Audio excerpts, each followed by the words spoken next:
Alright guys, this is an impromptu episode of the Skeleton Crew. This is show number 120.5. And the reason it is that is because we're in the middle of a retrospective here. If you haven't noticed, we've been reviewing Phantasm for, well, just one show. So it's not like we're in the middle of it. But a big event just occurred, and it is Rob Zombie finally made another movie. And this movie is very controversial for the Skeleton Crew. As you know, we ranted and raved about it because we were against him crowdfunding because he's not a regular person like the normal people that do it.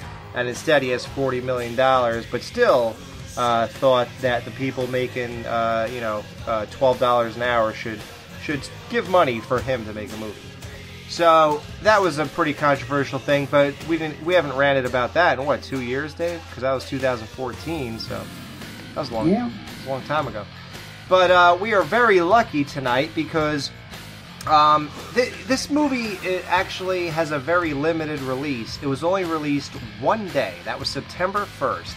And it was only released one time in each theater it was in, which was hardly any. So Jamie did not get to see this movie. So luckily, we have a special guest, Justin Patrick, joining the show tonight. Justin, thanks so much, dude. Hey, no problem. I was so excited to talk about this because everybody was reviewing it on Facebook and giving their thoughts, and it was very up and down, and I thought it'd be interesting to see where you two guys come in on it, as well as let the Skeleton Crew world and Horrorphilia Network know my opinions on it as well.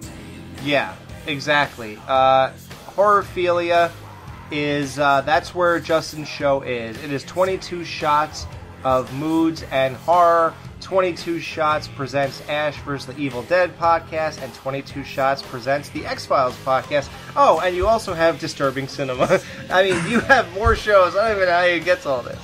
But, yeah, guys, check him out. Justin has been around for quite some time. He's no newbie, and he knows what he's doing. All his shows are great. He used to have this cool thing where you guys, you like had the whole live thing, and you had all the 4 cameras showing you guys. I couldn't even figure out how to do that, so that's why we never did that. I'm too stupid. But, it is actually quite complicated, honestly. There's been times where we've tried to do it again. Dave has actually been on one of them with the horror trivia. Oh, and yeah. It is usually difficult to get going, and it's hard because it's video, a little laggy and stuff. Yeah, well, I thought they were all good, but yeah, you were good since the beginning. I've been listening to you, and I'm really happy you're on here, and I know you will add a lot to this. And I'm glad I don't know what side of the fence you fall on with this movie.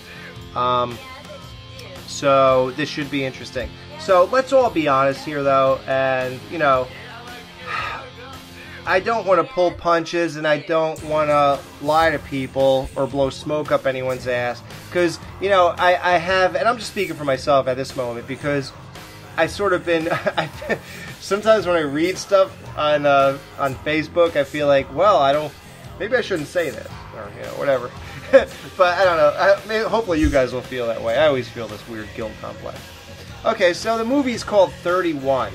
Rob Zombie's been working on this for like 2.5 years, and he finally got it released. And it is a movie about a bunch of, like a band, literally a band of people who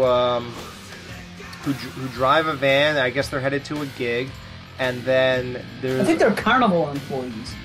Is that what they never quite come out and say it, and that's one of the negative things about this movie is the first 10 minutes, the conversations that are, and not to get into the review right off the bat, but it's never really 100%, from what I saw, it's not really said. It's kind of implied that they're like carnies. Because they mentioned something about doing things, I can't remember exactly what it is, but I believe that they're circus people or a traveling carny. Wow.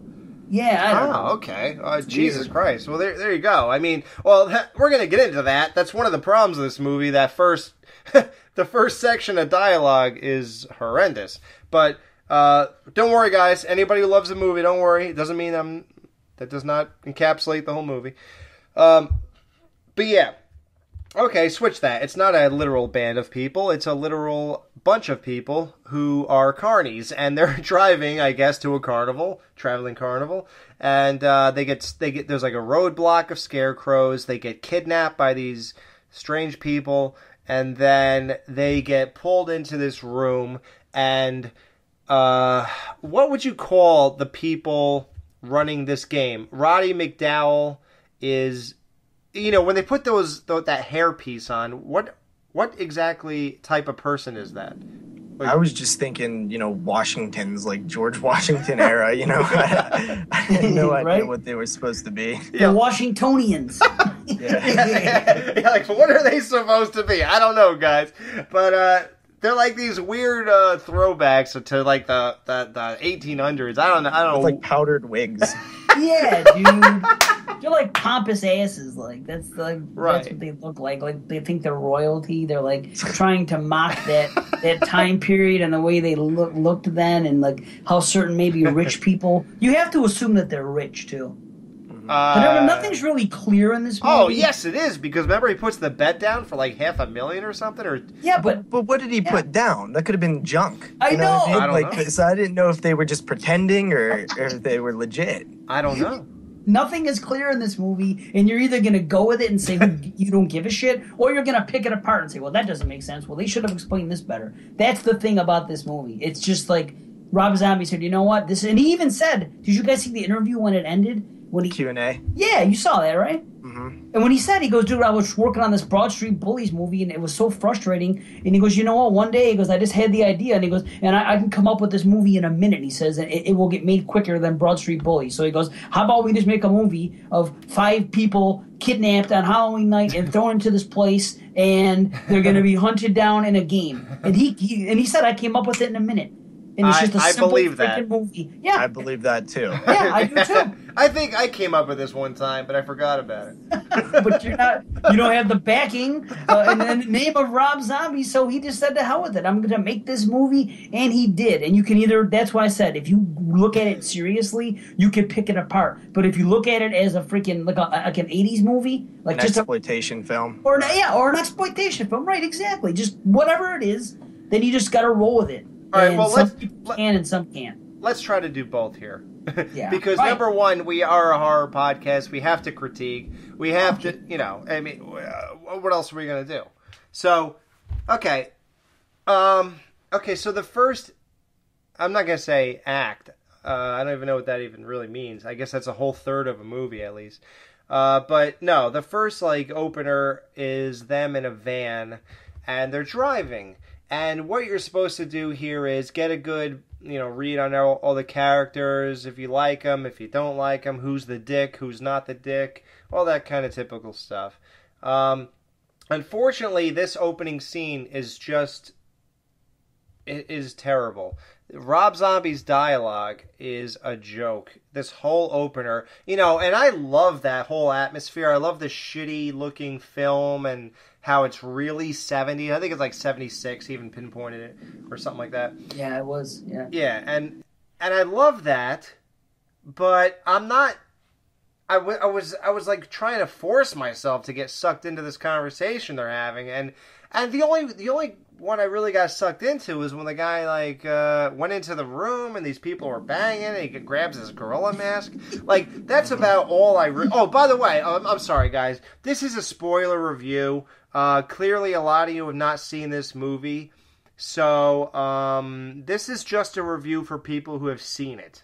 So I really suggest you turn this off. Because although this will be hopefully short, we're also gonna spoil everything. So, And to be fair, Alex, though, there's really not much you can even give away, though. It's really Right. by the True. numbers. I think you're right. Yeah. Except the end, and even that's a question.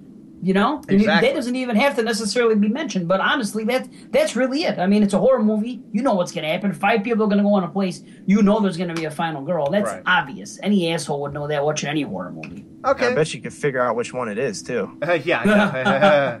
Okay, guys. Well, on Justin's thing, on his thought process here, I guess you can listen to this if you've not seen the movie and you'll figure you'll forget it by the time you watch. You know, because who knows when you'll see it next. I don't know. So, okay, yeah. So, yeah, stay with us if you have not seen this. Okay. So, yeah, the opening dialogue's horrendous. I mean, it's not gripping. It's not interesting. Nothing about it is remotely interesting. And then they get to this part where this guy's banging a chick. The guy grabs his mask, and then he gets to another uninteresting part. So, I mean, am I wrong? Do you two guys, do either one of you really dig the whole opener scene when they're in the van talking, establishing their characters? No, I do not. And I listen. I mean, we're all fans of Rob Zombie's movies. Mm-hmm. I know JP is. I know Alex is. I know people. I think people know us as fans of his movies for the most part. Yes. You know, so we're not the kind that want to sit here and talk shit about it. But I will be the first to say that in most of his movies, the dialogue is not his strong point. But usually it's at least entertaining or funny. And in this, it really is none of that. There's a little bit of camaraderie later on, like Alex said, when he sees the girl banging. But it just seems like there's 8 people, and they're all saying stuff and kind of joking around a bit. But nothing is really said that you can even grab onto. It's just like in jokes between them. But how do we know what they're saying? You know, right. It's a weak point of the film in the beginning. And I'll tell you what, I can see that turning a lot of people off right away that don't have patience and that aren't Rob Zombie fans. The look of it I like. It's very Devil's Reject. Mm-hmm. You know, yeah. But me personally, I love the opening in terms of there was that early scene on that I wasn't even sure if it's part of the movie yet, and then the montage with the old 70s look and the camera and the freeze frame, like I love that, and I was like, okay, this is going to be good. And then it got to the characters, it got to the dialogue, and like Dave was saying, where there's all these conversations that's happening between them, unfortunately for the viewer, I didn't know what the hell they were talking about. I was like, what are they even saying? I thought it was dumb. I was like, I can't pick up any of these conversations, what they mean, what she's talking about, you know. And then when they did go into the back with the dude banging the chick, that was kind of a funny moment. And, right. And you're like, okay, I'm kind of with this. And then, like you mentioned, there's 8 characters, way too many to follow. And then half of them are throwaway anyway. Near half of them we never even see again. And honestly, you don't even know what really happens to him because it's so frantic. Yeah, exactly. Yeah. And Justin, thank you so much. I'm a retard. I actually skipped the opener. Okay. What, that guy? Yeah. What's his name? Doomhead? Doomhead. He is badass. He's a plus for this movie. Yes, I agree. Before we get into Doomhead's opening monologue, basically, because the other guy hardly said anything, am I correct? You know, listen, I'm not one to really research that much, and I like to go on instinct here. And then, quite frankly, I was pretty obliterated last night when I watched this, so I don't really remember. But was Doomhead, is he the guy who kept saying fuck, fuck, fuck in Halloween 2? Wow. Now that you mention it, that might be him. Oh, so you don't know? Oh, wow. I didn't pick up on that, but holy shit. I think it's him. I think it is too, now that you mentioned it. JP, what do you think? You know, I'm having a hard time remembering. I've only seen Halloween 2 maybe 3 times, and it's been probably 2 years since I've seen it, but it's kind of familiar sounding, but I don't really know what you guys are talking about. It's him. He's in Halloween 2. I just looked up his IMDb. Oh, that's him. It doesn't say his name is Gary Scott in H2, but we have to imagine that that's him. That has to be him. Yeah. Interesting. And the other guy from H2 is in this movie too. That's that's one of the heads later. You know what I'm talking about? The guy that pukes in Devil's Rejects. Yes, but who is he in this? He's one of the heads that kind of looked like he was channeling Bill Moseley. Remember those two? He was one of the Chainsaw Brothers. Yeah, Tiffany thought that was Bill Moseley. I did too. He sounds like him. It's like he was channeling him. Yeah, he was trying to. Right. But I still liked him. I mean, he was good. But I mean, when you saw him up close, you knew it wasn't. But I was able to pick on, like, oh, that's that guy from Devil's Rejects that pukes, and Moseley makes fun of him for puking. And he was in, like, The Walking Dead. He got whacked really quick. And he was in, I want to say he was in Sons of Anarchy for a bit part 2. He's a guy that just gets around a little bit. You know, he's a character actor, I guess. The 2 Sons of Anarchy guys in any Rob Zombie movie is clearly Chief Unser and Bobby Munson, who... From H2. From H2, right. So those two I know. I don't know anyone else who might have been in Sons of Anarchy. I believe he was in a brief part. I could be wrong. He was definitely in a brief part in Walking Dead. He was like on their 3 episodes and he got whacked. Okay. I forget his damn name. All right, well, what do you guys think of that opening thing? Okay. God, you know, I'm sorry, guys. You're going to kill me. Sometimes I feel like the only thing I know to talk about is something I had a problem with, but I swear to God, I am going to say positive things. I swear to God. Okay, so the one thing I have a problem with, and it's in the whole movie, but it really, and now that I look back on it, I remember sitting there thinking this as soon as it happened. So Doomhead is telling this guy that, you know, I'm going to kill you. It's going to be the most brutal thing in the world, blah, blah, blah. And I apologize, which was a cool line, but believe it or not, I actually thought he was going to say it before he said it. Believe it or not, before he said, I want to apologize in advance, I guessed that he was going to say, for not sharpening my axe. And I can't even tell you how I knew he was going to say that, but I did. And yeah, isn't that weird? But so he tells the guy, I apologize in advance for not sharpening my axe. It's going to take a few more whacks to kill you due to that. So I'm like, oh, yes, baby. This is going to be fucking epic. This guy is going to chop him into 80 little bits, my friend. Sorry, I'm trying to do Friday 5 stuff. No. Pieces. Yeah, wait, what did she say? Yeah, I'm going to chop him into itty bitty pieces. Yeah. Right. So, I'm such a loser with that stuff. So JP's a Friday head too, man. Okay. Yeah. Hey, listen. He's a fanboy like us. At least he knows when to get married, right? So Yeah. Right on. So I think, and Dave, do you agree that this guy should have started at the legs, and by the time a minute passed, this guy should look like Alpo dog food, right? I mean, am I the only one who thinks that this should have been amazing? Yeah, I'm with you on that. I was like, wait, that was the couple more whacks? 1 extra whack? was the couple extra? So 2 whacks total? Oh my God. I can only hope it was cut, because everyone knows this was That's what I was 17, and they kept resubmitting it. And I really believe that the studio fucks with Rob Zombie. You know, he doesn't like the studio. He's always complained about the studios, and now he crowdfunds and does other things. He doesn't get along. He's not a studio guy. So I think, kind of like what happened with Friday the 13th, how part 2 was cut because they blamed part 1 for starting all that gore shit. I think that Rob Zombie suffers more cuts than other horror movies do just because it's him. And I think the MPAA fucked him. Okay, this is kind of interesting you said that. Do you know what this film was rated?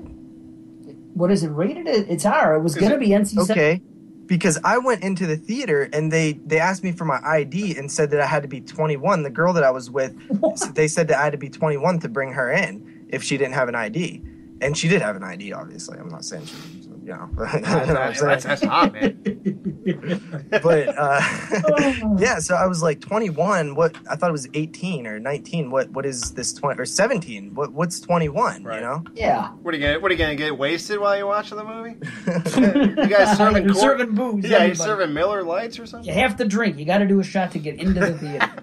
Yeah, right. Am I drinking or watching a fucking movie here? Right? Holy See, they shit. fuck with him. They fuck with Rob Zombie. I'm telling you, I wouldn't doubt it. Because he gives a middle finger to the critics. Yeah, but you know what, dude? To the studio. This is bullshit, though. Think of all the poor saps who sat there and crowdfunded this guy, and then they're going to get a movie that's cut? Like, are you seriously kidding me right now? This is what we crowdfunded. You finally got away. You didn't have to deal with studio bullshit. We gave you our money. We barely have any, but we still gave it to you. And yet, we're still watching a movie subjected by studio shit? You gotta be kidding me, man. Like, that's the only thing. Like, the edits, I swear, this movie was, we talked about Friday, this was, I feel, edited more, it was more tame than Friday 2 and 7, which are known as the 2 most heavily edited Friday the 13th out there. These kills in this movie were horrific. Like, And the real reason, besides that, the guy saying it's going to take a few extra whacks, and he gives, like Justin said, one extra whack. Besides that, the other thing that led me to believe, wow, something's wrong here with these kills, is the second kill was off screen. He literally lunged at the guy, and it went to a cutscene to something else of somebody just walking around. And I was like, whoa, why are we watching a Rob Zombie horror movie if you're cutting the kills out? They cut him, and I'll tell you what, he had to submit this movie 3 times, and then he made an announcement on the 31 website where he stated that if you are trying to decide whether or not to go see this theatrically or wait for the Blu-ray, wait for the Blu-ray, because that will be the NC-17 version when it drops. That's at least interesting that he said that, because when I think back to the kills in this film, I think, wait, what were the kills? Right. Because they were all, there's really wasn't any, that you see. It's really frantic as well.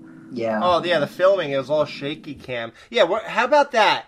Okay, so Rob Zombie decides that when 2 people, and this is even bizarre, a choice to begin with, 2 people are fighting for their life at the same time. Like, holy shit, who even does that? Okay, but maybe you could say, okay, that's different, that's cool, I'm down. Okay, so what are you going to do with it? So what does he do? He puts a shaky cam, wacky strobe light thing going on during both kills, and you're like, so this guy is beating the bad guy, or wait, is this one winning? Wait, where are we? Who's the killer again? I forgot. That's the same questions that I was asking very fastly, because I didn't have time to answer them, because I was asking more questions than getting answers. In the next split second. Yeah. Dave, what did you think of that insane? And of course, we're talking about the E.G. Bailey kill and one of the chainsaw guys, I guess, right? Or no. Love Both and chainsaw guys, wasn't it? Wasn't it Love and Sex? Oh no, wait. There was Sex Head and what the hell? And Death Head, right? They were a partner. Okay, it was Death and Sex. They weren't even called heads. Right. Those 2. Okay, wait. Is the one we're talking about the 2 chainsaws or the Death and Sex?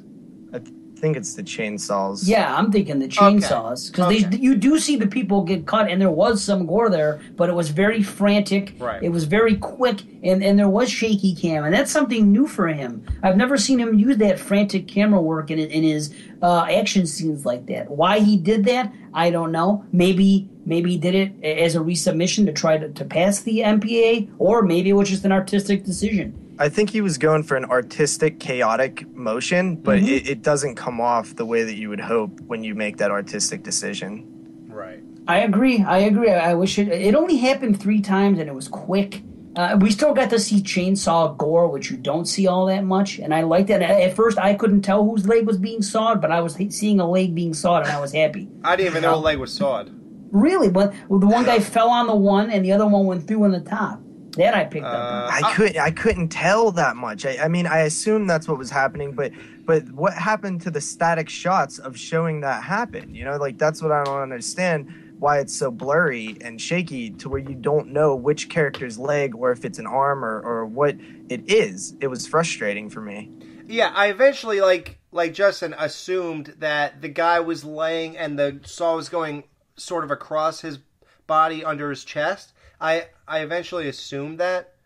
But yeah, it was so frantic. I was like, okay, I'll try. And by that point, I'm, let's just say this, but let's not, I'm obviously steering a negative ship here. So let's dial it back and go back to, and hopefully you guys agree. I don't know. By this point though, you are invested in all these people, right? I mean, except for, I hate to point them out, especially the way this world is going, but the 2 black guys, I'm not exactly invested, because one's like a douche and one is cool, but he's not that interesting. I mean, right? I mean, am I wrong here about these 2 guys? And then Sherry Moon, I'm into, And I'm into the caveman guy with the big teeth, right? Caveman guy with the big teeth was my favorite character. I didn't care for so many of the other ones. A little bit Sherry Moon. Right. Meg Foster I thought was pretty cool. Yeah, you see, I did not get anything out of her. And really? And I recognize you neither, right? Yeah. And when her name popped up, I was like, oh, cool, Meg Foster. So I already I did that thing where, sure, I guess I'll be interested in this. I'm sure that, she's going to bring something to this. And I'm waiting and waiting and waiting, but I don't know, man. She didn't pull me in. Wow, they all did. I mean, I wasn't like head over heels thinking, oh, these are amazing people. Of course not. But first and foremost, I thought Sherry Moon and Meg Foster were going to be the antagonists because they always are. Right. Well, not always, but I mean, not Sherry. To some degree, right. Well, she's Sherry usually wasn't a killer. Right, she usually is. Right. She wasn't in Lords of Salem, but whatever. This kind of movie, knowing the kind of movie it's going to be by the vibe I got, and that there was going to be multiple killers, I expected them to be the antagonist. And when they weren't, I was like, okay, but I could resonate with each and every one of them. I was okay with all of them. I wasn't in love with any of them. I wasn't like, there was no amazing stand-up freaking, Atticus Finch character or something. Wow, Mockingbird, look at you. but Dave, my issue with the characters is, what do you know about any of them? They're all blank. You're They're right. Just blank canvases. And I'm not somebody who says that you have to like the characters. You have to like the characters. I've never been like that. Right. But in this case, there's just nothing that you know about them. They don't have any unique attributes or anything that's separating them from each other. You're right. It's just their camaraderie. That's all you have to go with. That's what I do like. I do like their camaraderie and their family-like nature about them. Yeah. But, I mean, that's what separates this movie from some of his other movies, where they say there's no likable characters. In this, another pro to this movie, another plus, is that I'm cool with the characters. Like I said, I'm head over heels, but I am rooting for them at least. Wow. You know what, Dave? You just pointed something out. I think that besides Rob Zombie's Halloween 2, these are the most likable antagonists he's ever done. Protagonists. I mean, yes. I forget that. Yeah, but dude, protagonists. Okay, dude, I think they're even more so than H2. And H2, they were assholes. Don't forget, they were, dude. You felt for them, but they were still assholes. That was in-depth shit. Man. What about Danielle Harris and Sheriff Brackett? Come on, man. Okay, Danielle Harris and Brackett were fine, but the rest of them... No, Loomis, Lori was troubled. Loomis was the biggest asshole of them all. Until the end when he redeemed himself, but come on. You still saw his point of view. To a degree, but I wouldn't take that route. I wouldn't go for fame and become a douchebag overnight. Some people would, yeah. A lot of people maybe, but I couldn't relate to them. At least this movie, they were kind of vanilla. Yeah. I don't know, man. These are the worst characters that Zombie's ever done, in my opinion. Really? I was so into the caveman teeth guy. I like that guy. That's the one guy I liked. But I come on, House of a Thousand Corpses. You liked those girls and those guys? No. Don't tell me. Well, there you JP. You said that. I don't. But I've always said that I don't have to like characters. I agree. I don't have to like them. I thought they were more interesting, the ones in House of a Thousand, compared to these ones here. Yeah, but you know what? Let's compare, the characters of the Mutilator to these people. You're going to tell me that the Mutilator did a better job of making you give a fuck about anybody? I mean, come on. No, they're hack and slash movies. Right. Right. So let's just you know why I'm saying that, because 80s movies, we talked about this, always get so much forgiveness, and it's like, oh, it's okay for some reason because that's already done, it's established, so we're not going to judge it this way. It's a part of the horror history, so we're going to respect it higher. But anybody who comes up with something new, trying to infiltrate this thing, hey man, you got to come through me first, and it's that whole way too judgmental kind of thing, and we're way more critical on newer movies. So I think in this it's bullshit. So I think in this instance, we have to really kind of look back on what we've gotten so far and then look again and say, okay, you know what? Yeah, I was sort of invested in these people. So I wanted to point that out, Alex, and that's why. Because the naysayers, the Rob Zombie critics, love to say that they can't relate to any of his protagonists in his movies at all, and that's like one of their biggest beefs. That's one of their biggest criticisms. Right. And I wanted to bring a few pluses in, and in this movie, I don't think they can say that. No. They can say they're bland and they don't care for them to a degree, but they're not reprehensible people like in most of his other movies. Like Halloween 1. The Halloween 1, big time. Oh, that big was time. Horrible. Our biggest criticism, you and I House, think about. Yeah, House of a Thousand, horrible. The women especially in House of a Thousand. Devil's Rejects, think about that. Horrible. There's no good people in Devil's Nobody. Rejects. If you think about it. They're all assholes. They're charismatic assholes, but they're assholes. No, but we care about that movie because of the antagonist, not because of the protagonist. Like, do you care about the guy who shook Johnny Cash's hand? Do you care about his do you care about his wife? Do you care about that asshole who puked? I care about Wydell, but he's an asshole too. Who's that? You know, the sheriff that's what's his name? Your buddy from fucking Flat Top Head from whatever. Yeah, that asshole. Yeah, from Dick Tracy. Yeah. Okay. He's avenging his brother, but he is vigilante justice. Which, whatever, it's an opinion thing, but he's still fucking an asshole. Well, that was interesting, though. But yeah, you're right. Yeah, I don't like him. I half like him because of what he's doing, but... That's the most you can get, though. Right. Even Dallas Page and freaking Danny Trejo, they're just fucking goons for hire. Yeah, they're not even that cool of characters. Right. Oddly enough. And they're doing nothing but trying to come off cool, so it doesn't actually even make sense. But they The best characters are the Firefly Clan. Are Captain Spaulding and freaking... and Baby and Otis. Right. They're supposed to be pieces of shit, and they're the best characters in the movie. Right. Yeah, well, Rob Zombie does villains really well, and honestly, Doomhead in this film, I think, has the most depth out of any of the characters in the film. For sure. Oh, yeah.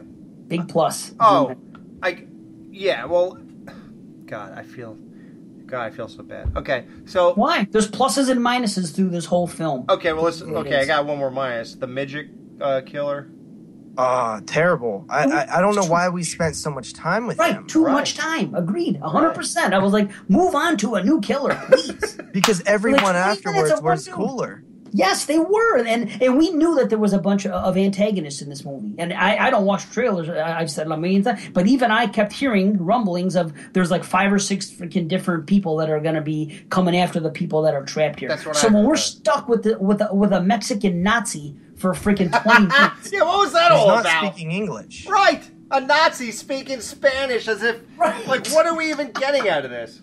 I don't know. I don't mind him being there, but just like JP said, we spent too much time with... And the one time when we see Sherry Moon trapped in that stall and the guy's talking and you see his boots, I was like, oh, finally, it's a new guy. And it wasn't. It was freaking the little guy. Well, speaking of that scene, Dave, another little nitpick here is how did anybody... Like, he just drops down in that particular stall. Why? I don't know. Like, how did he know she was there? Yeah, and that happens a few times in this film with stuff like that, where you're just like, what? How would he know? You're right.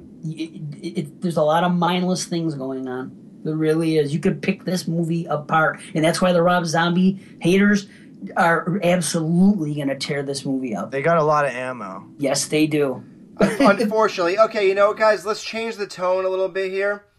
And really quick, even if it's out of sequence, I just feel like I don't want anybody to hang themselves here. So let's give a lot of positives. Now, I have been. I tried. Okay, no, I know. I'm probably the catalyst here of the worst stuff. But guys, I'm just doing my job. Please don't kill me. Okay, so a lot of positives is this. I'll give you a great positive. I overall liked the movie. I was along for the ride. I hated the van scene. The opener scene was cool, and although I gotta admit I hate the kills in this movie. I thought it was a total letdown, especially compared to a lot of the creative stuff and a lot of the brutality, especially in my favorite Rob Zombie movie, which is Halloween 2. That being so brutal, I'm like, holy shit, what happened to this one? I was so disappointed, but I was, besides that, I really was along for the ride. I was very invested in all the characters, even though, like I said, Meg Foster didn't pull me in. I recognize, I know who she is and all that kind of thing, so I was still into what's happening with her. And I was along for the ride, and when the movie ended, it felt like a satisfying movie-going experience. And to keep it positive for a few more seconds, I gave this a 3 out of 5, which is I liked it. I don't really like it yet, and I might on second viewing if what Dave said is true, or Justin said is true. Where who said that? Rob Zombie said that Dave said that. Dave, okay, that you should buy the Blu-ray. Yeah, I mean, oh gee, what a great commercial. Yeah, oh gee, do you think so, Rob? Yeah, I'm sure that wouldn't kill you too much, but. Well, he always puts out unrated versions of all of his movies. I mean, he didn't for Corpses, but every one since he's put out not that. Well, Lord of Salem had no gore anyway because that's a different type of film. Right.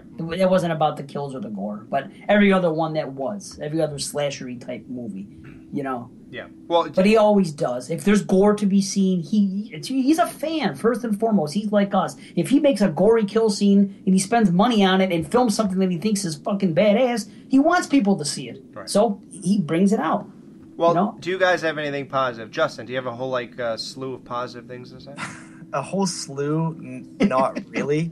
I like how it was shot, and I love the music. That's one thing that I can say that I liked. Best soundtrack since Corpses.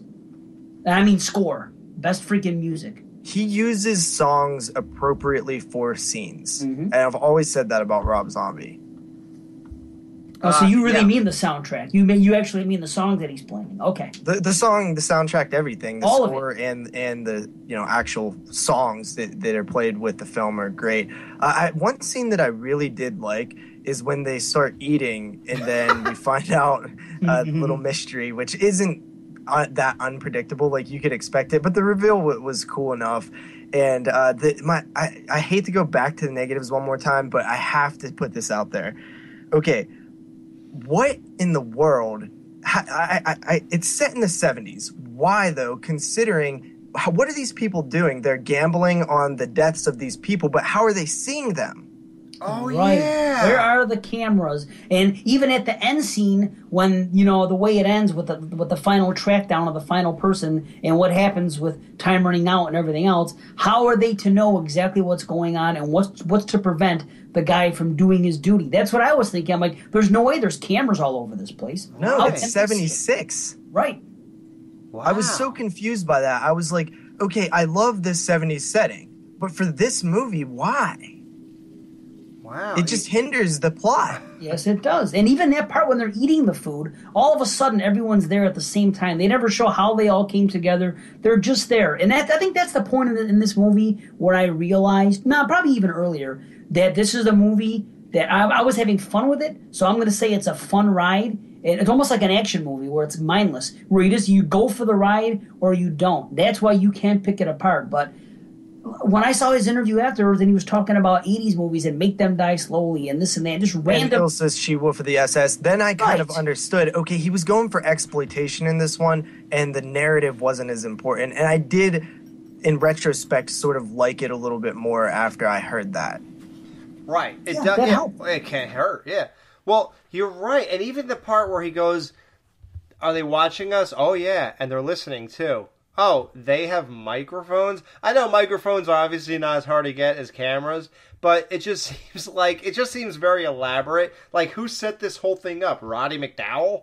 Or whatever his name? Like, who? Malcolm. Oh, Malcolm. Roddy. Oh, wow. I'm thinking of the guy. Right, yeah, right. Holy shit.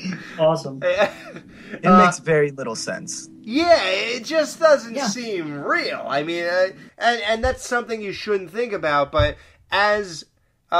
for what we do on this show, unfortunately, guys, we have to think beyond what you normally do when you sit down and watch something, unfortunately. I mean, because, we wouldn't be thinking these things if, back in 1994, we're watching a movie and we have nobody to talk to. We're not going to, go ahead and elaborate or think that much into this. But, yeah, I mean, it's different when you're doing a show like this. But hopefully you can still, find it, enjoyable. We could pick it apart, but the bottom line is you got to check your brain at the door for this one. And I agree with that, Dave. And, I'm not going to say that I didn't like it because I actually did like it and I had a lot of fun watching it. Right. It was just that on a critical level, you can absolutely 100% pick this film apart from top to bottom and explain exactly why it's not super well done filmmaking for a strong narrative story or a strong flowing story or a strong edited story even. But as an exploitation film, as a She-Wolf of the SS or a 70s exploitation film where you don't need those devices to tell the story, it doesn't have to make 100% sense. It's a damn fun movie. And, I don't want to sound like a Rob Zombie hater. So maybe your audience doesn't know me, but I might be the biggest Rob Zombie fan out of us three. I love all of his films, every single one of them. And, Lords of Salem made my top 2 or top 3 of 2014 or whatever year that came out.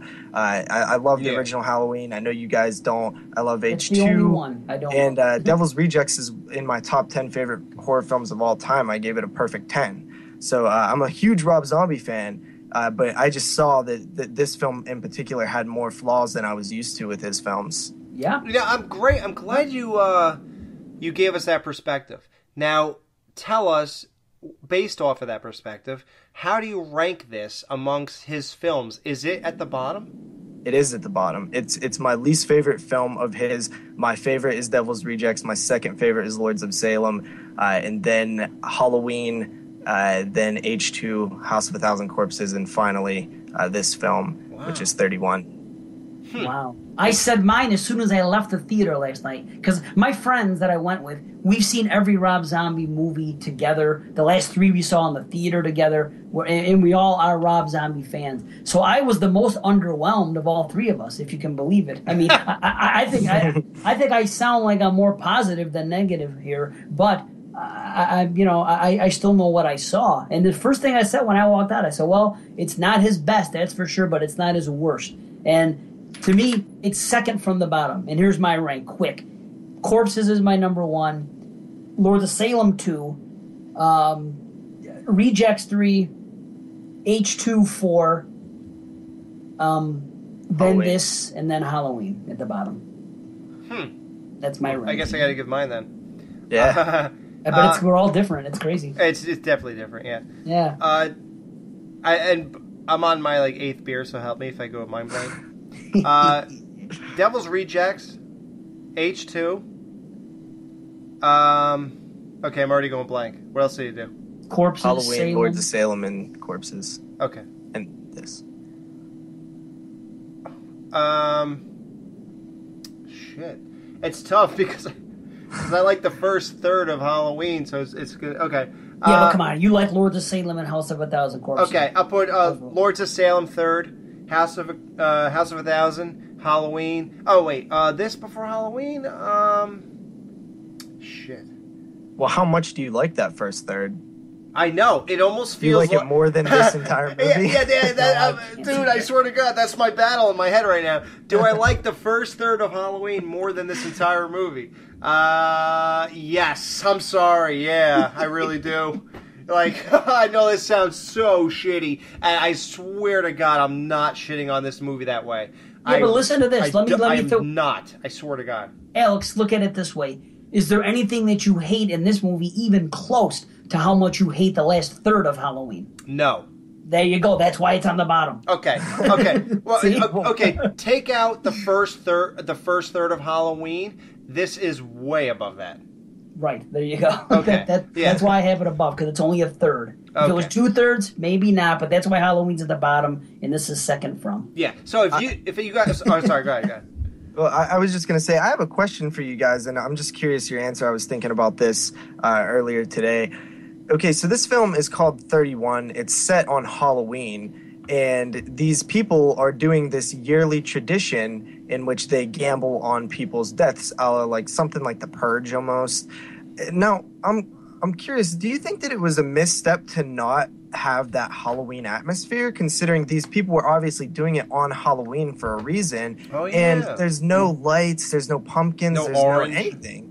I was kind of weird. I was kind of confused by that. I mean, if it didn't specifically say that this film was set on Halloween, I think it did at some point. It did. It did say it was set on Halloween, but you would never know if they didn't tell you. You would never right. know. Right. No atmosphere except those freaking scarecrows. that they get trapped in. That was Honestly, nothing. I think we might have saw decorations at the gas station. Oh, we when did. stopped there. We did. Yeah. Okay. Yes. But still, very little. Yeah. Very little. He didn't have to set on Halloween, but I understand there's a reason why, because it's their annual thing. But I mean, yeah, I wish there would have been more of that atmosphere, but maybe there just wasn't time. Maybe he was just concentrating. And this movie was filmed. This was his lowest budget movie, and it was filmed in 20 days. This is a freaking, like he said, I'm making a little not piece of shit, because I'm making this little freaking film. This is the kind of film I want to make. Not Hollywood, not big budget, just a small film. And he was talking about those, those shitty 80s movies that he likes and that we like. And that's what he was going for. And nobody does that. So I think that's what he was trying to do. But, again, with picking it apart, I was thinking, how can these people, they mentioned that someone last year that they knew, that they're aware went missing. There's no way that these people can come to this big empty place every year and kill people and not get caught. They don't expound on that at all. And that's a flaw, but you just have to look the other way. Otherwise, that's a flaw. That's a flaw I'm willing to look the other way. Like, I'm not going to get that picky. I'll get picky here and there where I think it actually matters. But, yeah, I mean... But people that hate it will. Yeah, but, dude, think about people this. We know. Texas Chainsaw Massacre, supposedly that was real, and they went on forever killing people, and nobody noticed anything. And eating them. Well, they ate their bodies. That's why there's no evidence. Right. Yeah, so if that could happen... Like Chainsaw 2? Get the fuck out of here. Chainsaw 2 is the most ridiculous thing ever. I love Chainsaw 2, but come on. Ridiculous. And nobody complains about it. But people watch this movie this day, and the same people that love Chainsaw 2 will watch this movie now, and if they're not Rob Zombie fans, they will motherfuck it, and they will pick it apart. And I'll say, well... that's right. It's like what you said earlier, Alex, and what we mentioned last night when we were texting, that everyone forgives 80s movies, but now the critical eye that's on movies, it's an unfair thing. Yeah. This is a mindless 80s type movie. They're not just have fun. They're not willing to live the moment. They just want to look back. They're not willing to actually sit down in that theater chair again and feel whatever they felt or whatever they think was going on, if they're too young to have been there at the time. They're only willing to give those passes to stuff that's already established and done, and to nothing that's in their actual life. And that's actually sad. That's almost like a person who is like dwelling on some great relationship they had when they were fucking 23 years old, and they're not willing to go out there and meet a new chick and have a new and have a new flourishing positive thing in their life. They're just looking back on some fucking failed relationship. It's so weird, the whole idea that we're not willing to give new movies these passes that are so abundant every time we watch shit from 1984. Like, I don't even understand what's happening. And you're absolutely right, Alex. I've thought that for a long time, and especially somebody who is a little bit younger. I wasn't there for the 80s. I was only there for some of the 90s. Mm-hmm. I've always kind of found that people are way more willing to excuse things from the 70s and 80s over anything that's new. I try to be more unbiased and direct, and maybe it helps that I wasn't born for the stuff in the 80s, even though that's what I grew up watching. Right. And that's probably, and see, that's the thing, the Skeleton Crew, this show in itself, has always treated everything the same. So that's probably why we're not at 5,000 listeners a show, because people probably aren't happy about the idea that we don't treat, they all see these things that way, and only the real people who truly connect and can truly be real about things are probably still sticking around at this point, show 120 and a half. And the people who are like so jaded and like simple-minded and give these passes to shit just because it happened before, they're not digging this, and they're not willing to do the same thing, and they're like crucifying these new movies for what reason? We have to pick out flaws because we're here to talk about them, and we're here to really give our true feelings. And like, for example, just to get back to the movie, another true feeling I have, you guys just got done mentioning the lack of Halloween decorations throughout this whole entire thing that they did. And you would think that if it's only happening on Halloween, that totally makes sense, that they would probably Halloween it up. But not only that, but is it just me? Are you guys underwhelmed with the entire set piece? Yeah, it was not very cool looking at all. There was a couple things that were cool, like that scene where they walk up to the dinner table, and that kind of almost looked sort of Halloween-y. That's it was in slow motion and the fog and the moonlight and stuff. That was cool. Right. But yeah, the regular boiler room, I mean, that's no Freddy Krueger's boiler room or whatever the hell it was, factory. It was very basic. It was so basic. And I'm like, I'm just watching, like, okay, so we saw a bathroom, we saw a dinner table, that was cool. Now we see... The bathroom was pretty cool. It was grungy. It looked pretty gross. Yeah. So, I'm pointing out, obviously, the highlights are just popping in my mind, Obviously, we didn't take notes, guys. If you're enjoying this interview, thank God, because none of us took notes. We're not going to sit there and do that on the one and only watch. Until this thing... In a theater. Yeah, in a theater. Just pull out my computer and start typing shit, huh? Yeah, so hopefully this is still playing out well, but... I like the look of things. I'm not complaining about that. I don't care if a boiler room, it's like a Hollywood boiler room, or if it looks special. It just looks like almost what you would expect, especially in 76, just plain Jane, whatever. And I actually like the look of the chapel-looking thing. When they were all there in the beginning, it had a very... right. Lord of Salem vibe for that chapel. And I dig that. I like that visual. That was one of the few times he got artistic with the lights. He was still good with the cinematography, and some of the shots he made were interesting choices and stuff, and I dug that. It wasn't over the top like H2 or Lord of Salem, but there was still some of that in there, and I do like the way that looked. It was all red and stuff. He did a little of that. It was still a very Rob Zombie movie, just not to the extreme like all his other Rob Zombie movies are. It was like he had a little bit of all that Rob Zombie seasoning in it, but none of it as strong as some of his other movies, especially where I think his best work, technically, and people are going to disagree because everyone loves Rejects, but I think H2 and Lords of Salem are his best technical works. Lords of Salem is probably his best technical achievement, in my opinion. And the budget is so low, that's the crazy part, and so is this. It's just so weird. Yeah, I think H2 and Lords is the best. Yeah, I love those two. That as far as the way things look, and the production values of them, even though they're lower, that's the weird part. That's how he's grown as a filmmaker in that one respect. That he makes the most now with his budget. Yeah, and he even touched on that a little bit about how he sets up scenes and shots and stuff, and be able to go back if you limit your locations and stuff. He definitely has grown as a filmmaker. And, I really enjoyed that Q&A, honestly. I've heard some people say that he came off douchebaggy, but I didn't think so at all. I thought he came off real. Yeah, totally. And I think all three of us, we're obviously all Rob Zombie fans, but we're not all Rob Zombie, and I hate to use the term, but we're not all Rob Zombie fanboys.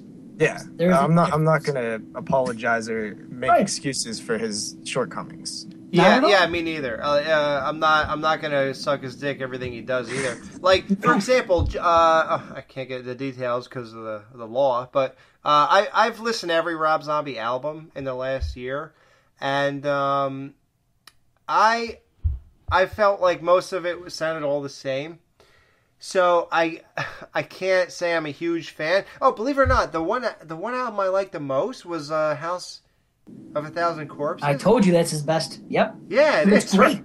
It's actually like unique songs that all sound different. His originals are great on that album. The best work he's done, I think. And there's only like 4 of them or 5, but I mean, they're so great. Yeah, but some of them are really great. I just like that soundtrack in general, the way he used the music, and I love the score. And again, that's a big plus, and I wasn't expecting that. That I think the score, this was definitely the best score since Corpses. And when it comes out, I hope the soundtrack is like that. I hope it's on vinyl, man. That'd be nice. That'd be cool too. Why not? But I mean, it's him and it's John Five now who does a lot of the stuff, and he's the guy from Manson. Yeah, the guitarist. He's a great guitarist too. Johnny Five. Wow. Yeah, he stepped in when what's his name was gone for those couple years, Twiggy. Yeah. Johnny Five. Who was the guy who stepped in? Oh, Zim Zum. Oh, Zim Zum's been gone for freaking years. Yeah, people hate Zim Zum. I guess it's probably the name.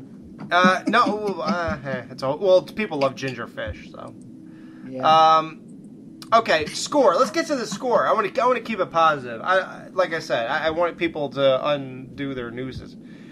Who love this movie. So great score, man, straight up. Yes. And like JP said, great use of music like he's done in Rejects and his other movies. Now, this score reminded me of You're Next and Stranger Things. Do you guys feel that way? I didn't make the comparison, but since you mentioned it, Okay, think about it for kinda 5 see seconds. Yeah, go ahead, 5 seconds. Think about it. Go ahead. I just thought corpses. It's very very synthesized, right? It's like dun dun dun dun dun dun dun dun dun dun. Like, did you hear a lot of that synthesized kind of sound? Am I crazy, or is that not what happened?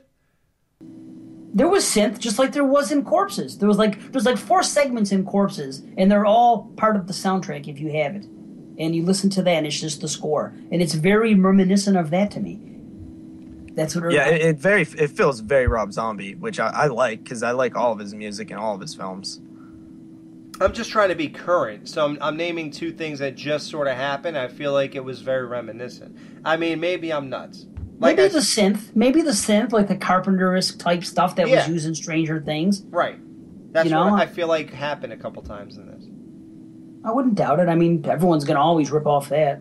Yeah, that's for sure. Shit. Okay, real quick, nobody's mentioned anything about this being really reminiscent of The Running Man. I mean, is anybody going to mention that? I mean, I'm not like saying you two guys. I'm just saying in general, I haven't seen any posts that anyone's saying anything about this being like exactly and who didn't somebody like horror direct that, like Cronenberg or something? Like, who the hell directed Well, King wrote it. Oh, Stephen King. Maybe that's what you're thinking. Yeah, okay. Yeah. So, Running Man. I mean, Stephen King wrote Running Man, and this is almost exactly the same thing on some level. Running Man was like a game show, but I mean, the premise is, this is a game. It's not a game show, but it's a game. So, yeah, that is an obvious reference I think people would make. I only saw The Running Man for the first time last year, and I don't remember much about it except the gimmicks of one guy after the other, and almost like this. In a way, you're right. Like, first you had these heads, and then they got killed, and then you had these heads, different characters bouncing in and out, and so in a way, not as freaking theatrical as Running Man, of course, but... Yeah, absolutely. And another thing about this movie that you could pull apart. It's like, so they do this every year, and these guys are professionals. What's so special about this group of 5 people that they can kill everybody? There's nothing really that would lead you to believe that, especially when they give their odds periodically, like 500 to 1 and stuff. These odd makers are really bad at their job, man. Yeah. Oh, yeah. Well, Sherry kept getting better. Number 5, first it was 500, then it was 4, then it was 3. So she kept going up, and that was kind of fun how they kept doing that. It reminded me a little bit of Battle Royale. It's a completely different thing how they announce when the people get killed every hour or whatever the hell it was. But I like how they kept changing the odds. It was kind of fun to hear what they were going to be. And when the one guy went to 1 million and he got pissed off. Yeah, because he got injured. He was like hobbled. So they're like 1,000,000 to 1. And it's like, oh, he's like in his head, he's like, fuck, I'm screwed.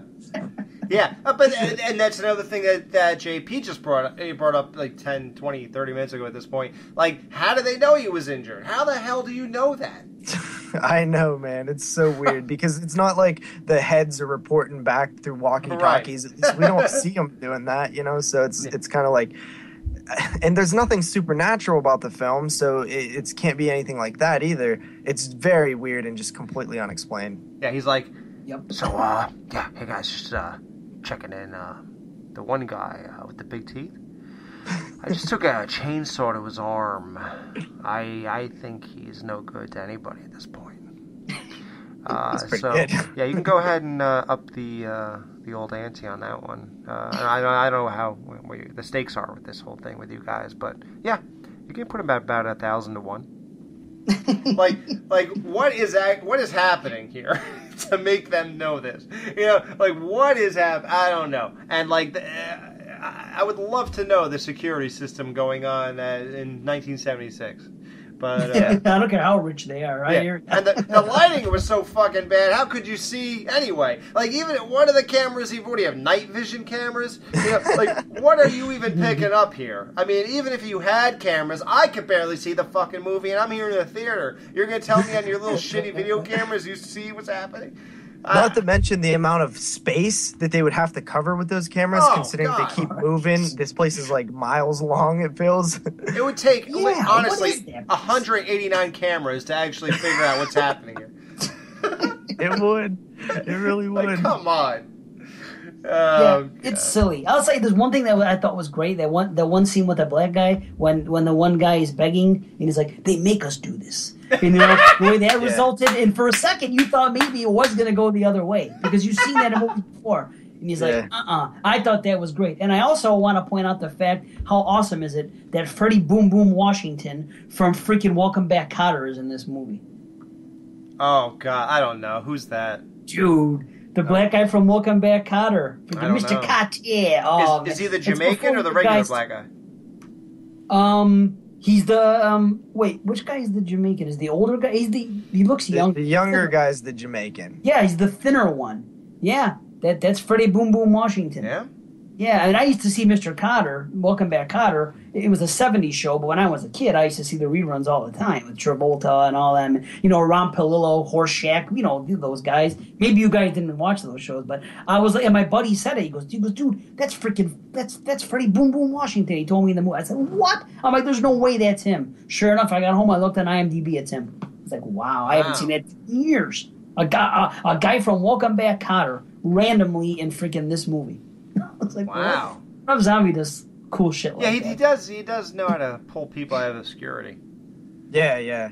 I've always liked Rob Zombie's casting with you know, familiar faces and even touched on how he likes to keep his core friends there, work with his friends. Like, who wouldn't want to work with their friends? But then bring in a few new faces every time, and then they become friends. Right. Yeah, I'm surprised he hasn't picked the fat chick from The Facts of Life yet. Natalie. I would love Natalie to be in this next movie. Totally. The Bad Street Boys or whatever it's called. The Backstreet Boys. I mean, how about that guy in the beginning? The guy from Devil's Rejects, the chicken fucker guy was there. Oh, was he there? He was the driver. I was hoping he was going to be in the movie longer. I'm like, that is not the guy from Hills of Eyes. You boys ain't planning on fucking these chickens, are you? Oh, the other guy. Oh, yeah, not Michael Berryman, the other guy. Yes. Oh, yeah, the guy who accused him? That's the driver? Yeah. Man, I'm fucking these chickens, are you?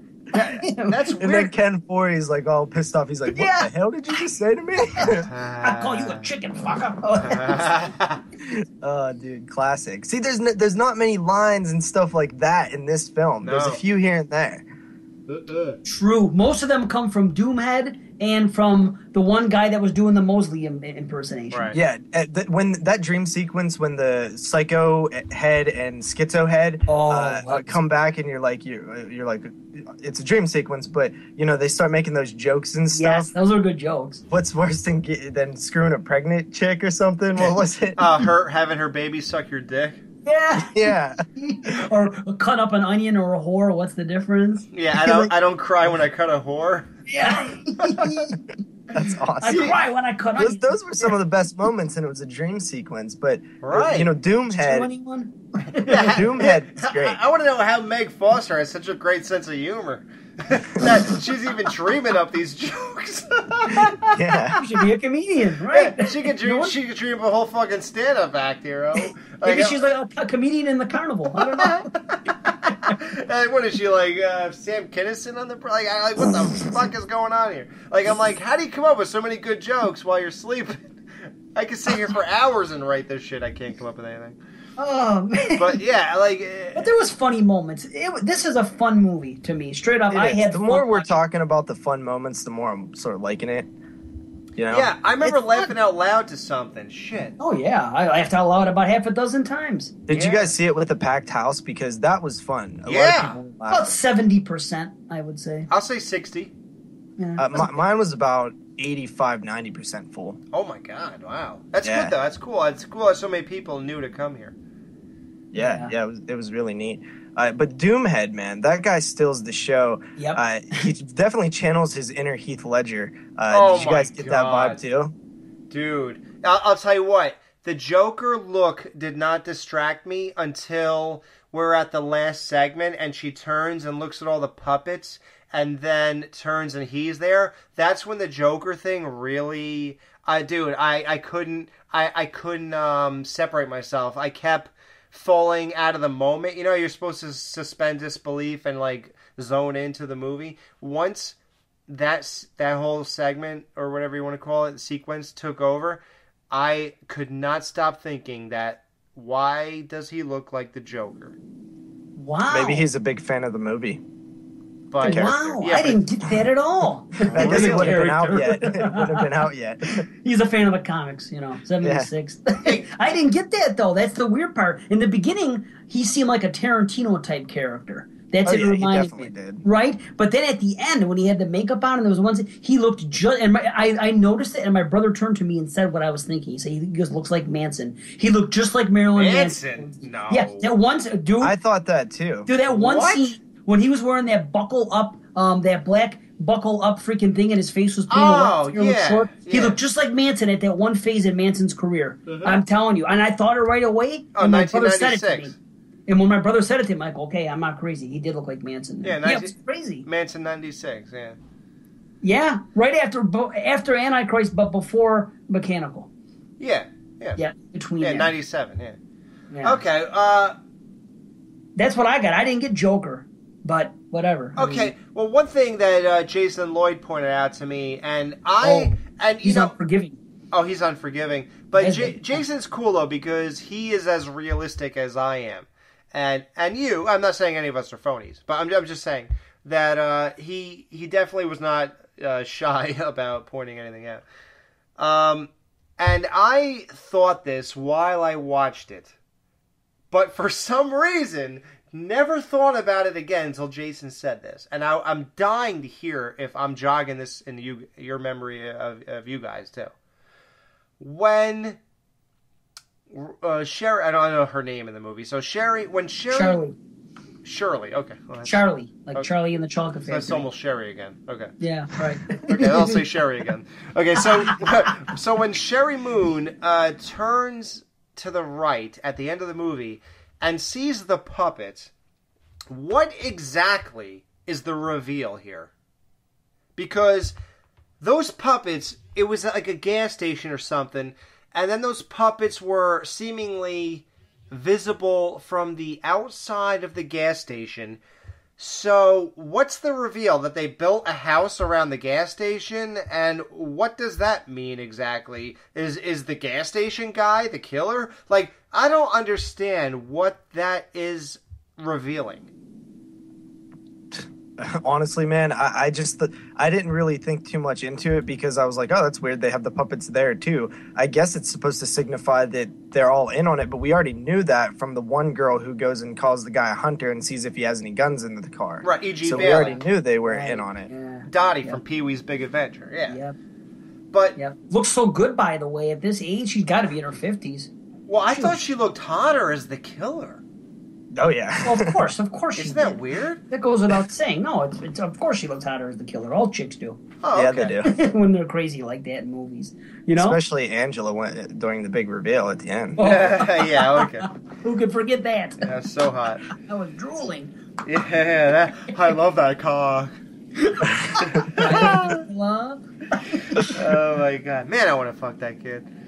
No, but, no, but like seriously, so none of us have an answer, I guess. So Jason is completely valid here. Oh, I thought, yeah, dude, when it happened, you know what? It was the first thing I said to my friends when I got out. I said, first of all, so why were those puppets active? And second of all, what was that place? And then my brother or my buddy, one of them just said, it was probably just behind the gas station.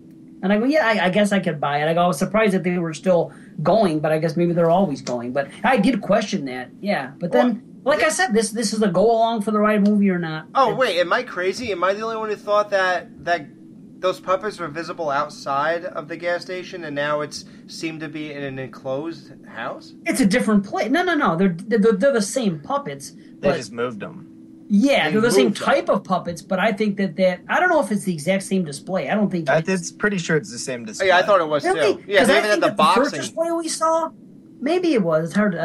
My memory's shit. I'll never know. They had the boxing ones, and they had ones that were like lifting weights or something. Yeah, but it seemed like they were more horizontal, like they were laid out a different way at the gas station. But here, it was like a television, if you will. It was just like four things stacked up on top of each other, where the other ones seemed like they were more spread out. So I thought it was the same type of puppets belonging to the same people, but it was just a different section of it. I don't know. That's just what I got out of it. I don't know. Maybe it was behind the It could have gas. just been an artistic choice to like, hey, I like these puppets. I'm going to put them in this scene too. Yeah, no, Right, you right. gotta, no way. You know, At this that's- point, he has to have a point to this. You know, I don't know. Not in this movie. I just think it's going along for the ride, like I keep saying. It's just, No, it's not that trippy that he would just do that. I mean, you don't maybe think? if we're Look at talking the Lords of fucking house they were Salem. at. Look at the place they were at. All of a sudden, out of nowhere, they show that scene, and they have that brightly lit red pentagram, and all of a sudden they're pushing these freaking high tech, freaking not high tech, but everything changed in like that scene just for a minute for no reason. They go to that scene and they have this weird, trippy, freaking pentagram table that's like lit up neon or whatever, and it doesn't match anything else in that place. And those random naked girls for no reason, just there's just Those girls were really naked, by the way. of course, and you actually saw a vagina. You could see Yeah. a vagina in a movie, but you can't see gore. Yeah, can we talk Everything's about backwards now. Can we talk about the lack of gore again? Like, oh my! There was still some gore, though. I think there was just enough gore as an average Hollywood movie that you go see. Where though? It was just Where? blood spray. Right. Like, okay, There was the no chainsaw cuts. Like, how many scene, man. cuts did you see? Like bone and guts and Nothing. you know, there was it was just blood. I don't know. I didn't walk out of the movie thinking I was shorted gore. Oh, so I don't God. know. Never popped into my mind. I'm like, oh Dude, man. thank God you. Hey, then I guess you had a better time than I did because I walked out like, where the fuck was the gore? Like, That's what I said. I It was like, wasn't gory, but I didn't think that I was skimped either. It just seemed like a regular thing you see at the show. I don't know. I didn't register me that way. Well, I don't know. Literally, the best one was the guy getting a sex as opposed to sex and death. Death. That was the best one where his head was smashed by the old lady, Dee Wallace or whatever her name is. yeah.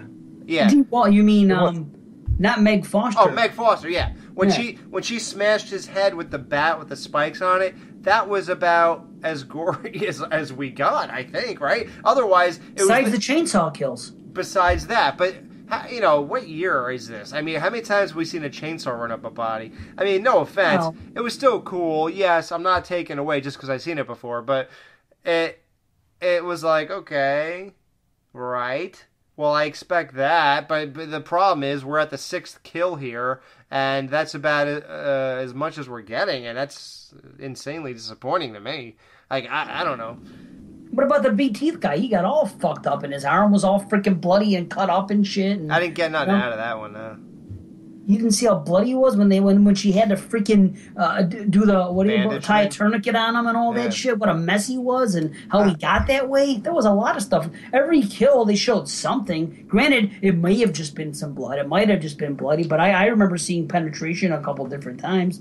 I don't know. Maybe I'm Also, wrong. like the brutality level just wasn't there for me compared to like other Rob Zombie films. Like when you look at the kills and the deaths in his other films, they're, you know, they just even the Michael Myers in the first Halloween when he bashes the kid with the As a stick kid. or whatever, you know, Oh. yeah, you don't Cool. even see most of Right. it happen, but it's brutal as hell. True. And like there wasn't any of that in this to me. Right. You're right.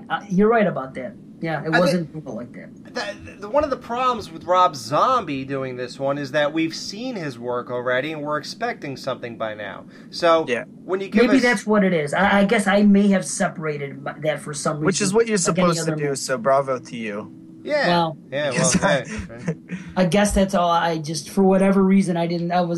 I don't know. I did. no, that no, you know resonated. what? No, I'm going to take away your bravo. You know why? I knew Because that was coming somehow. yeah, because if you listen to who's like the hardest rocker you know, just give any name. Oh, jeez, I don't know. Okay. Lamb of God. I don't know. Lamb of God, was that Marilyn Manson's song? No, it's a group, a band. Oh, It's okay. Okay, Lamb of God. If you heard 4 Lamb of God albums and then all of a sudden they release a country album, are you really gonna say I forgot that they did hard rock and I just No, I was right away listen- I'll notice. Of Okay, course I'll notice. well- I'm like, this sounds different. Right, well that's Right. the thing. So I'm like, I'm watching a Rob Zombie movie, and when it gets to the kill, I'm like, all right, man, all right, let's see what happens here. And I'll tell you what. You know why, Alex? Because House of a Thousand Corpses and Lords of Salem were not gory. People think Corpses was gory, and it wasn't. The only real gory movies are Halloween 1 and 2, and that's it. Devil's and some of Devil's Rejects. Some of But half Devil's of that, was fucking CG. Right. So maybe that's why. Maybe coming off of Lords of Salem, maybe that was in my head. I don't know. It was just more brutal. Even the stuff that you didn't see, like the gore that you didn't see, was still brutality. And this film, it didn't have as much weight or as much impact. I think it was because of the camera work, really. Maybe so, yeah. But hold on, wait till we get the uncut blue. Maybe it's just MPAA shit. True. Maybe it's just that simple. I hope it is. I want to see more gore. Why wouldn't we? Yeah. But I don't know if I want to give him the pass of that one. Of just saying, wait for that. You know, I already went to watch the movie, and I might be dead tomorrow. So, I can't go ahead and just say, hey, who knows what we'll do later. But, yeah, I mean, like even in, I don't know, it just seems crazy. Like even Lords of Salem, even when the witches were beating the one guy who just visited their kitchen or whatever, like even then it just seemed, I don't know, it just seemed, okay, here's one reason it hurt. It's because not only was it not brutal, but the guys in the movie were talking about how brutal and crazy they are. So right? Yeah, so when you find, so you're like, oh wow, so they're aware. Okay, so cool. Okay, so we're going to see some crazy shit here. And then literally, he tells you, I apologize for the extra wax like we already talked about, and he gives one extra. It's just like, why hype yourself up in your own movie in which you know we're not seeing shit? Like, Not to mention, the whole plot of this film is exactly that, to be this brutal killing machines. The entire plot revolves around the murdering people. Right. That's all it is. There's, like, it's mindless. He even, like you said, admits that this is a mindless movie where I literally thought of it while in between shitting and wiping my ass. I said, hey, how about 3 or 4 guys are captured or whatever? So it's like, something has to be your ta-da of the movie. And you would think, you would think it's like the kills, right? Like, what else? You guys are right. Right, you guys are right. You make good points. For whatever reason, it didn't occur to me as I was watching it, though. I don't know why, but I concede on that. You guys, I agree with that. You're making good points. Yeah, high five, Alex. We won. Yeah. Wow, yeah. Hey, 5. We didn't miss. I can admit that it just didn't occur to me for whatever reason. I don't know why. That's good. Hey, you had a better time, and I'm not saying we had a bad time. Obviously, we both said we liked it. Okay, so now we basically talked about the whole movie. We've been going on far longer. This was supposed to be a half-hour show. This is going on an hour and 20 minutes now. So, hey, listen, if anything, this movie makes a hell of a conversation, guys. So Yeah, absolutely. So, great. Yeah. So, if anything. So now, again, I hope we've been positive in the last half hour at least. So, I'm going to say something that is more somber than anything. As a fan of Rob Zombie, and I've seen a lot of his stages of his career, obviously, we all have, which was, the first one was a very uncreative Rob Zombie, House of a Thousand Corpses, in which he's just basically ripping off Texas Chainsaw. But that's cool, man. That's what you do in your first movie. You basically continue in the fashion of something you love. So that's completely normal. I think me and Dave already admitted our movie would look like Friday the 13th. So there's nothing wrong with that. And then you expand on Devil's Rejects, and we're like, wow. So we saw you take what you did and dive into it and expand, and you did a great job. Awesome. Okay, so the next thing he does is, I guess Halloween, right? Or am I missing something? Okay. After Rejects, yeah. Yeah. Okay. Halloween. So he goes to make a remake. He does a really good job in the beginning, although being very generic, it's still very entertaining. Then he goes to almost make the same movie that a really, I'm not going to say that John Carpenter is insanely talented. I think he is, because he did Christine and The Thing, and maybe 1 other or 2 other movies. So he's really talented. Yeah, he's done a lot. But I guess I'm trying not to give him. I'm trying to say that Halloween Part 1 was more of magic than talent. I feel like everything was perfect for that. Instead of him being, I can't imagine he's so talented at 21 years old that his talent is what made Halloween what it was. It did. You know why? You think? Yeah. The soundtrack. That's his Well, talent. he was working with a half painted canvas though too. You know, it's Halloween. Right. Right. That's true. Okay. Right, and the soundtrack. The soundtrack, I've said it before, it's 50% of that movie's success. It's absolutely 50%. It's great. It It's could amazing. It could be 60% for all we know. Right. But yeah, okay, yeah. His talent in music apparently is incredible at that point. Okay, fine. Okay, so Rob Zombie goes ahead and tries to mimic that from a truly talented person to a guy who decided to get into movies halfway through his career. When his obviously he's not making any top 10 charts anymore. So he says, "Well, let me embark on movies, and I'll try to do what a real talented guy did." And he fell short with Halloween 1. Okay, fine.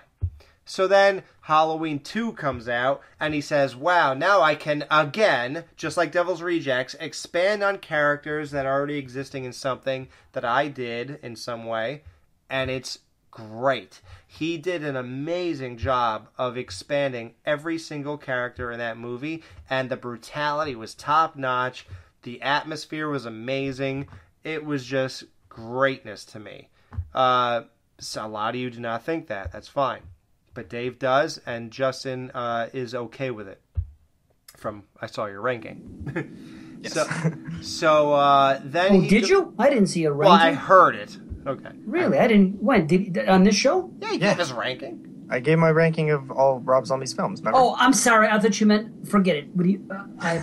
Okay. Hey, I spaced out. I thought you meant his rating of this particular movie in our rating system here. No, My I did bad. not. I did not give a rating. I spaced out. I apologize. Oh, no problem. Strike that from the record.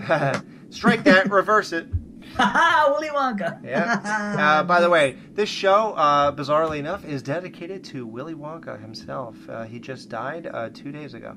Gene Wilder and Mr. Fuji. Come on. Yes, Gene Wilder. Great guy. He really knew how to bring depths to characters that we will never understand. Okay. Yeah. Amazing.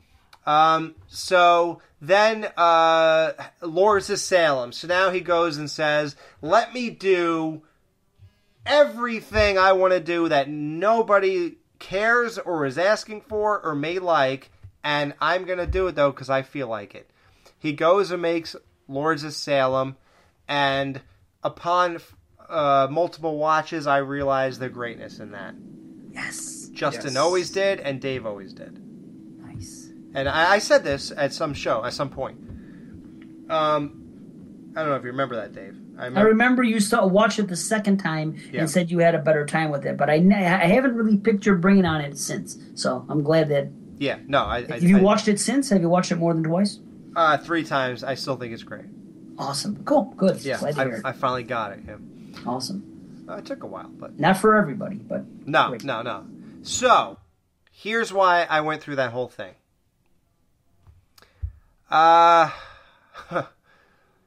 For this movie, and even what he admittedly said was the motivation for making it, in which the Broad Street Bullies were, like whatever he said, it took it forever to make or something, so he had to go ahead and just pick anything else. So he just said, I can come up with something in 2 seconds. Just to prove a point. This is basically what I got out of it. Right. Yeah. Yeah, which is pretty crazy. He couldn't get funding for Broad Street Bullies because nobody wants to see a Rob Zombie hockey movie. They want to see a Rob Zombie movie about killer clowns in a factory. And he came up with that idea just to prove a point that that's what people want. Right. And he didn't prove that point because he actually had to get crowdfunding. No actual studio actually backed him. So he didn't prove anything. And that might be indicative of what I'm about to say. So what I'm getting out of that whole spiel and this movie in itself is that I always felt Rob Zombie had some type of artistic vision, and I really believe there is a lot to this guy. I think he has a lot of depth and a lot of horror knowledge and a lot of regurgitation, not in a negative sense, that could come out and be really fun for us. But after seeing this, and hearing about why it was made and all that kind of stuff, I feel like he no longer has that need for some great vision to be brought to life. And I feel like he's just shooting this just to get something done in his style and something that is a basic idea that will probably work. And that's it. And that's not good. That's not somebody who has a longevity to them. It's almost like sometimes I feel Kurt Cobain shot himself because he really felt that, Bleach was a good start, Nevermind was everything he thought it could be, and In Utero was the rebellious answer to Nevermind, and from there he really had nothing. And I think in some shallow way he killed himself because he almost knew that, well, I might be dead anyway at 35 with my heroin addiction, so, and I'm doing drugs like there's no tomorrow, so who God only knows if I'll make it to 30. So why not stop before I release bullshit and I'm known as a joke and somebody who's a 2-hit album wonder or something, and was done. So don't tell me you want Rob Zombie to kill himself now. I think is that what you're getting at? I think Rob Zombie should probably. I think he just threw everything at us but the kitchen sink, and I think he's probably done. If you're making movies on something that you thought of for 2 seconds, and the dialogue's not amazing, and the kills are not amazing, and the characters are only half engaging, I think you're probably finished. And especially if no studio has any interest and you have to ask your fans to back you, I think you probably are running on fumes here. And it's time to go and let's see, you did music and movies. What else is there? Did he ever paint pictures and sell them on eBay yet or no? like I don't know where else to go, but I think movies is about. I think he's done. He won't be done. He'll keep making them. Do you really think? I think that he really wanted to do that hockey movie. That was a passion piece for him, and maybe that's what his next step will be. And maybe it'll, once he gets it out of his system, it'll reinvigorate him for horror once again. But one thing that he said in that Q&A was that I've always made the movie that people didn't want me to make, and this is the first movie that I made that people wanted. This is the type of movie that they expect me to make, and this is the first time that I actually did that. And I think that's his core mistake right there. He didn't do what he wanted to do, and he just did something to cater or to please or to or what you expect. Right? Yeah, and I think that was the fatal flaw with this, where it didn't seem like he was inspired. This didn't seem like an art piece or something that he was. No, it was very uninspiring. Very uninspired. So I really think that was his biggest flaw with this particular film. And, it does seem like it's a film that he created within 5 minutes, the script or the narrative or whatever, if it really comes off that way. So that's not a good thing to happen. But I don't think he's done either. I hope he does make his hockey movie. I'm not super interested in his hockey movie or anything, but maybe that will further his career and he'll come back. And that's happened before with a lot of the masters, where they went and did their passion project and then they came back to horror with like Wes Craven with Music of the Heart or whatever that film was. So a couple other directors had done comedies and came back. So maybe Rob Zombie just needs to sort of, he's been doing horror for over a decade now, and that's all he's done. So maybe he does need to get out there and try that hockey movie. Well, I think he should try crowdfunding in Canada if he wants to get the hockey. Yeah, if he wants to make that hockey movie, huh? No, honestly, I don't think he'll ever top Mighty Ducks 2, but yeah, I think he should go ahead and do that and get that out of his system and move on from there. So, yeah. Well, we talked about all we can about this movie, basically, and I already gave my rating. I give it a 3 out of 5, which means I liked it. However, it has these omissions to it, and I really do hope Dave's right, and there is an uncut directors or whatever, uncut, unrated version Blu-ray coming. I'm not sure I want to get the Blu-ray. I don't think I have a burning desire to see this like 12 times, which is like the minimum amount of times I need to see something if I'm willing to buy it.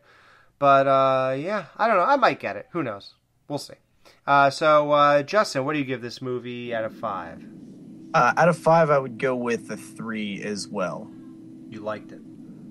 Yeah, I did like it. I'll buy this on Blu-ray, watch the unrated version. It's one that I'll probably go back to again, especially just out of curiosity to see what actually would be different. But it's a film that you can have fun with. It definitely is. But on an analytical approach and a critical approach, which is what we do here with this podcasting, you know, it's obviously probably going to sound like we didn't like it because those glaring holes are way more obvious than the positive stuff. And it's just you can't really hype up the fun factor in a critical way. So I did like it, though. So 3 out of 5.